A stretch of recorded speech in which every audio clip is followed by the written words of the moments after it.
Hi, my name is Josh Perschbacher. I'm the Director of Veteran Services at the University of Missouri in St. Louis.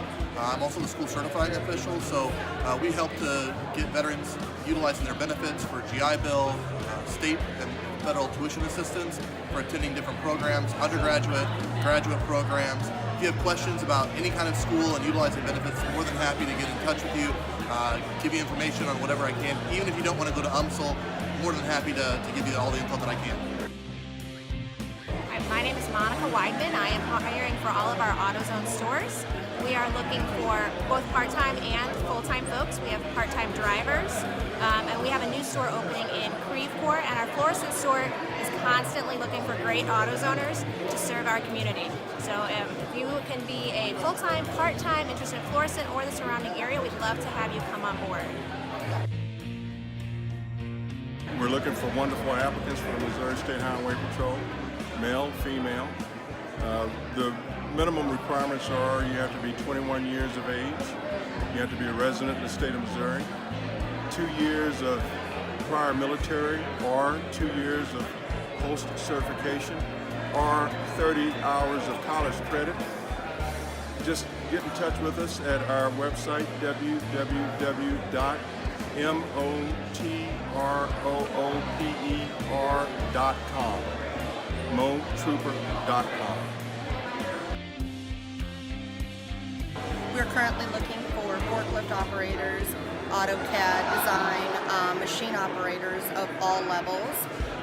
So come out, and there are plenty of positions, first, second, and third shifts, 12-hour shifts. Pay rates ranging all the way from 10 to 16, and we have a maintenance mechanic position for $25 an hour right now. Love to get these filled with great people, so come on out. Hi, my name is Captain Brock. I work for Black Jack Fire Protection District. We're here representing the fire service along with paramedic service. If you want to come down and learn what it takes to become a paramedic or a firefighter, we'll be at the JFK Center in Florissant.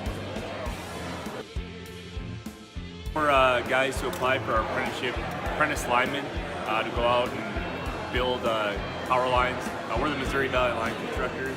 We're pretty much construction side of it, actually going out and building new lines and different lines and looking for apprentices to help us out with that. So I'm with the Missouri Army National Guard. Right now we're just looking for qualified people who want to serve the state of Missouri. If you're prior service, right now we have a $20,000 sign-on bonus for you. You can continue your service. You'll stay right here at home. We'll pay for your college. We'll pay back your student loans. We'll do whatever you need. And if you want to serve your state, stay at home and help your family, this might be a good thing for you. It's a health management company. We are looking to hire individuals who are licensed to sell health insurance. We have opportunities available in our call center, full pay plus benefits and commission. I'm with the Plumbers and Pipefitters, Local 562. The type of applicant we're looking for is an applicant that's hardworking, that's willing to show up every day. He needs to have training. By being a veteran, it's a great training. We're looking for veterans every day. We're with Fry-Wagner. I'm Jerry Chavez. I'm the operations manager. And I'm Katie Drews, HR and payroll. And we're looking for summer help. You got to be 18 and older. Moving positions. So we're looking for movers. Movers, drivers, installers, summer interns. Part-time, full-time, so. All right, so I'm here at St. Luke's, and we are looking for multiple different positions, anything from housekeeping all the way up to director level management. All you have to do is go to our website. You must be a graduate is the majority of the requirements, but you can go to our website and find all of our openings. Hi, I'm Sergeant Reese from Florissant Police Department. We're at the job fair, the Veterans Job Fair today. We're looking for police officers, park police officers, corrections officers, and dispatchers. I'm with Eyecare Partners here in St. Louis. We're known as Clarkson Eyecare. We are hiring for our offices. We are hiring for our corporate office, IT positions, our call center. So we are looking for people who have great customer service skills who can service our patients. Hey, good morning. This is Sonia with the City of Florissant's Human Resources Department. Hey, I'm here at the Veterans Fair at the JFK Center, and we're looking for seasonal employees as well as police dispatchers and correctional officers. So stop by and see us. Thank you. Caleb, I'm with Whelan Security. We are here looking for veterans because we love to hire people from the retired community for part-time jobs or easy side work for them to make money. All you need is a high school education and to be over 21. The requirements aren't much more than that. Hi, my name is Anne-Marie Hart. I'm the HR manager at Woodard Cleaning and Restoration. So we do carpet rug cleaning, fire and water restoration, and some construction. So basically we're looking for somebody that likes to work with their hands, likes to help people. We really help people get back to their lives, and we do the training on site. Daniel Washington, I'm with the St. Louis Metro Police Department. Basically we're looking for qualified individuals that want a desire to serve the community. We're looking for applicants between the ages of 21 with a high school diploma with no major law violations that can actually want to be able to come out and become police officers. Hi, I'm Annette Hinkle, and I am with Educational Staffing Solutions. We provide staffing for school districts. We are in 600 districts in 23 states. We, at this point, are recruiting today exclusively for Ferguson Florissant School District. We're looking for substitute teachers, service workers, and sub-nurses. I'm with Northwestern Mutual, and we're really looking to hire individuals and give them the opportunity for at least a great interview. We really look for people who are great leaders. We also have leadership opportunities for people to develop their own teams. So knowing that the military background can translate nicely into the opportunity we have. I'm a recruiter for Schnucks, and we have positions, any position in our stores. We have many stores in the metro area, part-time positions in our stores. Anything you see them doing in the store, we have availability for those positions. We have a bakery production plant, which is a full-time position, 40 hours a week, that runs a 24/7 operation overnight. We're looking for people to join us and grow with the company. People come to Schnucks and think they're coming for a short time and end up having a career. Hi, I'm Theo Lamb. I'm with the Overhead Door Company. We're here today looking for recruits for service technicians, field employees. We also have administration positions and management positions. We're hiring immediately. Ryan Leffler with Accenture.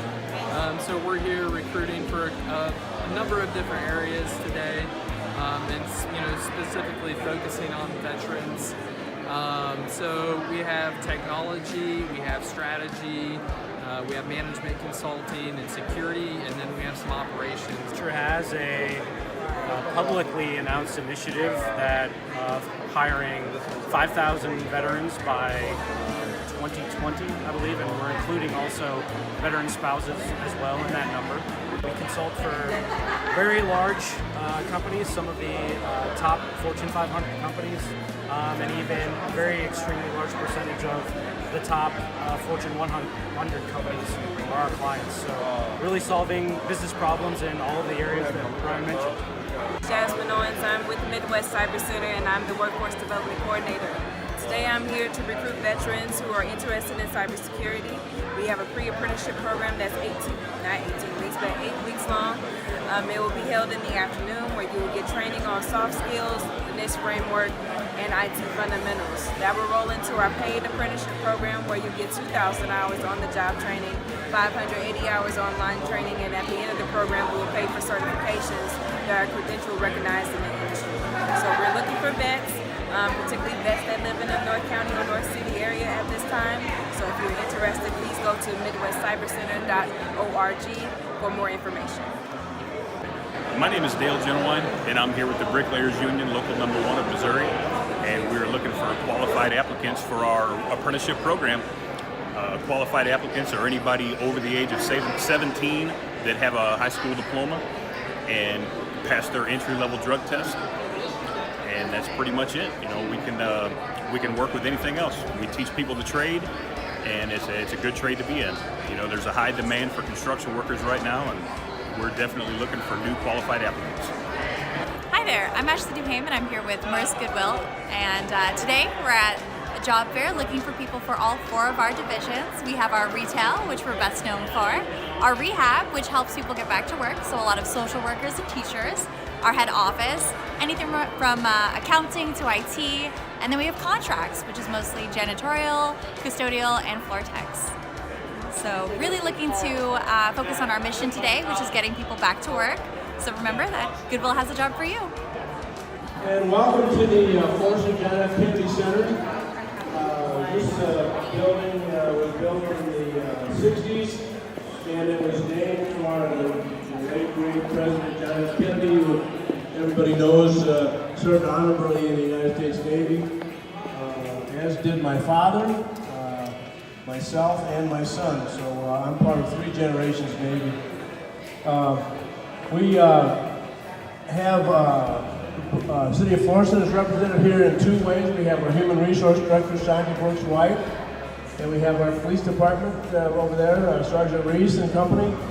And so we're very happy to have you here. I have had the honor of hiring several veterans to be police officers for the best police department in the country, the Florissant Police Department.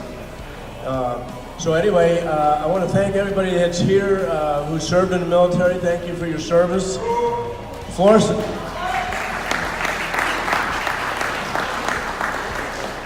Florissant is a very patriotic, faith-based community. Our calendar is filled with activities that are veteran-related, either to honor veterans or veterans honoring others.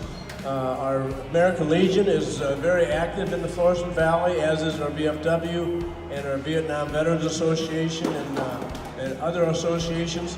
One thing that we look forward to is for a new generation of veterans to be as involved as the greatest generation and their children. And so I appointed my son Zachary, who's in his early 40s, to the Veterans Commission, and we're trying to breathe some new life into our Veterans Commission.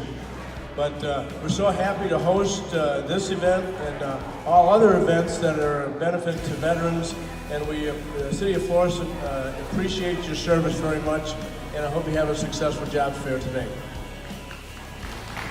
Stepping down as mayor at the end of this year, I wanted to present him with a certificate on behalf of the Post 44 family. For his continuous and dedicated service to our city. Thank you, sir. I'm going to turn this over to the president of the Missouri chapter of the Veterans Suicide Awareness Project, Joshua Evans. Good morning, everybody. So, first of all, I want to thank you all for being here. Again, I'm Josh. I'm with the Veterans Suicide Awareness Project. So, if you don't know, we got a booth in the back there. So, before I introduce our next speaker, I just say come by, say hi to us. We have a couple events coming up in May. We got a Ruck March, and also as an UMSL student, I'm conducting research on the veteran population. If you want to help me support that, please come on over and say hi, and I can tell you how. So, without further ado, I want to introduce our next speaker, Jim Craige. He is the Department Chairman of Sociology at UMSL and the Director of the Veteran Studies Program. And in this role, he leads all UMSL initiatives around the veteran and military community, including student support, academics, and transition support. Prior to coming to UMSL, Jim served for 25 years in the Army as a soldier, a cadet, and as an officer. He is a combat infantryman, a jump master, and a ranger. Everybody, please welcome Jim.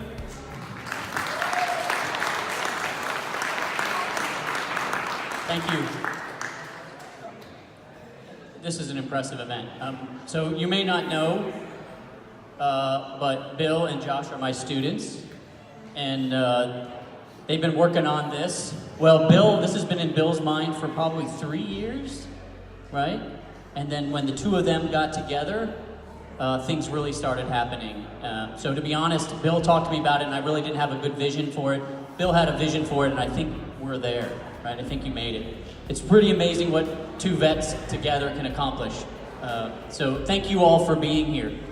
What's interesting is Josh asked me to talk about veteran suicide at a job fair. the Veteran Suicide Awareness Project works to raise the awareness of veteran suicide in the community, and I kind of had to put some thoughts on how do we talk about veteran suicide at a job fair. And you may not know it because you're here at a job fair, but you're working on veteran suicide by being here, right? You're raising awareness about veteran suicide, but you're also integrating veterans into the community, which is how we solve this problem. So I want to do two things, and I apologize in advance. I'm going to go fairly quick, but I apologize in advance because I'm a professor, so I'm going to put on my professor hat. I want to do two things. I want to tell you a little bit about theory of suicide, and then we're going to talk about context on veteran suicide. So there is a number kicking around out there. Some still use the number 22. The VA uses the number 20 now, and that's how many veterans per day take their own life. The number is too many, whatever the number may be, but there's a lot of context around that issue. And I want to tell you, so there's this guy, his name is Durkheim, Emil Durkheim, and in the late 1800s, he thought about suicide as a societal issue. He's one of the first people to do that. And he thought, well, if suicide in some groups is higher than in other groups, there must be something about the group rather than something about the society or something about human nature. And so, like any good academic, he developed a scale and a thesis, and he thought to himself, there's really two ways to think about suicide, two axes he developed. One axis is regulation, and the other axis is integration. And he thought to himself, too much regulation and a person feels obstructed. Too little regulation and that person feels confused about what they're supposed to be doing. Too much integration in a group and that person feels overwhelmed. And too little and that person feels lost. And what he thought is we need to be somewhere in the sweet spot, right? So if you think of it as an X and a Y axis, we want to be in the middle, not on the poles. So suicide, he thought, occurs on the far ends. So when a person is confused about what they're supposed to be doing and not integrated in a productive peer group, then they might start to consider suicide. Or on the other alternative, if they're overwhelmed by the red tape and they feel like a failure in their peer group, they might find their way into thinking about suicide. So, and then there's also 4 other axes there, but I won't go over them. So that kind of makes sense. This is how you might be able to model how people think. So, moving on to a little context, let's talk about that 20 briefly. If you imagine the veteran, if you were to close your eyes and imagine the veteran who is committing suicide, the 20 of them today, what would that person look like to you? If you imagined a 25-year-old white male with a ball cap that says veteran and a backpack that says some sort of camouflage and probably some beard, you wouldn't be incorrect, but you'd be out of context. You'd actually be a little bit off. So of the 20 veterans today who will commit suicide, 15 of them will be over 55 years old. 3/4 of them will be over 55. 18 of them will be men. 16 of that 20 will be white. Only 5 to 7 will be combat vets, interestingly. And only 5 or 6 of them will have been connected to the VA in the past year. So what we're saying is the Veterans Suicide Project, understanding veteran suicide as it is right now, we want to address the largest proportion. It's an old, retired, white male problem. Now that doesn't mean it's the only people we should be working on, but that is really, it's a retired white male problem. We could go even further if you want to break it down. It's actually a suburban and rural white male problem. But that does not mean we shouldn't work on other parts of it. Right, and it's not to say that minorities or women don't have a suicide problem, they do. Actually, veteran status dramatically increases the women's propensity for suicide. Dramatically increases, like in the 20 times larger category. There's just not a lot of women veterans in comparison to the men veterans right now, although that's changing. And minority veterans also commit suicide at an alarmingly higher rate than their non-veteran peers. So there's something just about veteran status that does that. So, just kind of close this out, why is it important to do this at a job fair? This is what Josh asked me to try to figure out. And I think it's important because events like this move the needle in terms of integration and regulation back to where they belong, right? Just by being here, just by attending, veteran or not, you're connecting to a caring community, a community that sees people as individuals, not as heroes or time bombs or something else, right? But as people who need help, a community that wants the best but doesn't seek perfection, they seek progress, right? And that's what you're doing here. So congratulations on being here. Congratulations to Josh and Bill for putting together a fantastic event. I didn't mention earlier, but this is also an independent study for both of these students, and I think we got an A. I am really impressed with this work. What you're doing today makes a difference tomorrow. It'll make a difference today, but really it makes a difference tomorrow to the people who show up, to the veterans who show up, and to the people who are non-veterans who care about that community. So thank you very much for listening to me expound a little bit, and let's get back to networking. Josh, all you. Okay, I just want to say thank you again for everyone being here. And as he said, no matter how many vets come through that door today, just a simple show of force from the community that we see here right now is making the statement that VSAP wants to see, that we care about our veteran community and that we are here for a reason to support them. So again, thank you all, and if you haven't, come see us back there at the booth, and thank you to Bill for being a whole lot of legwork in this event. He's certainly put a whole lot into this. Again, take care. Thank you. We're a unionized insurance company. We work with over 30,000 different labor unions, credit unions, and associations across the United States since 1941. We're looking for individuals who are highly motivated, interested in management, furthering their ability to grow in the company. Individuals who are more than willing to learn with an open availability ability. Well, my name is Kip Williams. I'm the recruiting director for the Waffle House restaurants. We have over 18 locations in St. Louis. We have another store that's opening in July in St. Anne. So we're looking for managers throughout the St. Louis area, also Columbia as well. We're looking for good leaders, people who can go in and motivate talent, develop talent, train talent, and who also has a knack for business, someone who can understand the numbers and get results. Our managers start off at $45,000. We can do more if someone has a college degree or management experience, but we have a great training program, 12 to 16 weeks, and we're looking for good leaders. If you're interested, please visit whcareers.com.